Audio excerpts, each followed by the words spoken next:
ಏಯ್ ಬೆಳಗ್ಗೆಯಿಂದ ಊಟ ಮಾಡಿಲ್ವಂತೆ ಅಮ್ಮ ಹೇಳ್ತಿದ್ರು, ಬಾ ಊಟ ಮಾಡು. ಮಚ್ಚ ಒಂದ್ ನಿಮಿಷ ಇರು, ಓನರ್ ಕೇಳಿ ಬರ್ತೇನೆ. ಸರಿ ಅಣ್ಣ ಹೇಳೋ. ನನ್ನ ಫ್ರೆಂಡ್ ಬಂದಿದ್ದಾನೆ, ಒಂದ್ 5 ನಿಮಿಷ ಹೋಗಿ ಊಟ ಮಾಡಿ ಬರ್ತೀನಿ ಅಣ್ಣ. ಸರಿ, ಬೇಗ ಹೋಗಿ ಊಟ ಮಾಡ್ಕೊಂಬಾ. ಬಾರ ಮಚ್ಚ, ತುಂಬಾ ಹೊಟ್ಟೆ ಹಸ್ತಿದೆ, ಊಟ ಮಾಡೋಣ. ಏನೋ ಮಚ್ಚ, ಇತ್ತೀಚೆಗೆ ನೀನು ಸರಿಯಾಗಿ ಊಟನೇ ಮಾಡ್ತಿಲ್ಲ, ಕರೆಕ್ಟ್ ಟೈಮಿಗೆ ಊಟ ಮಾಡೋ. ಇತ್ತೀಚೆಗೆ ತುಂಬಾ ಕೆಲಸ ಇದೆ ಮಚ್ಚ, ಅದಕ್ಕೆ ಕರೆಕ್ಟ್ ಟೈಮಿಗೆ ಊಟ ಮಾಡಕ್ ಆಗ್ತಿಲ್ಲ. ಸರಿ ಮಗ, ನನ್ನ ಟೈಮ್ ಆಯ್ತು, ಸಂಜೆ ಸಿಗೋಣ. ಇಲ್ಲಿ ಬಾರ ಸ್ವಲ್ಪ.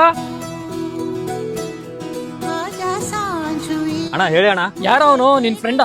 ಹೌದಣ್ಣ, ನನ್ನ ಫ್ರೆಂಡು. ಯಾವತ್ತೂ ಅವನ್ನ ನಿನ್ ಜೊತೆ ನೋಡೇ ಇಲ್ವಲ್ಲೋ, ಇಷ್ಟೊಂದು ಕೇರ್ ಮಾಡ್ತಾನ ನಿನ್ನ? ಅಣ್ಣ ನಾವಿಬ್ರು ಜಾಸ್ತಿ ಹೊರಗಡೆ ತಿರ್ಗಾಡೋದಿಲ್ಲ, ಅಷ್ಟೇ ಯಾಕೆ ನಾವಿಬ್ರು ಸೇರಿ ಒಂದು ಫೋಟೋ ಕೂಡ ತಗೊಂಡಿಲ್ಲ. ಆದ್ರೆ ನನಗೆ ಏನೇ ಕಷ್ಟ ಬಂದ್ರು ನನ್ನ ಜೊತೆ ನಿಲ್ಲವನು ಅವನೊಬ್ಬನೇ ಅಣ್ಣ.